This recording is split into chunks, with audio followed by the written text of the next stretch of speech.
жена не ела вместе с ним. То есть настолько велико вот это уважение между мужем и женой.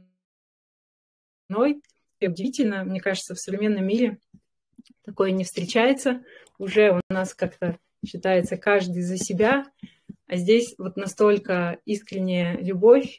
И еще меня поразило, когда Тукарам ушел уже просветляться, он говорит своей жене: пойдем со мной.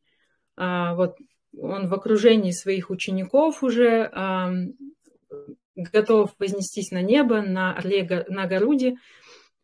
Он говорит: ты служила мне верой и правдой всю жизнь, там из-за меня вот у нас было столько проблем, а ты всегда была все равно со мной, я беру тебя с собой в просветление. Жена говорит: мой Бог — это моя семья и мои дети, мой дом.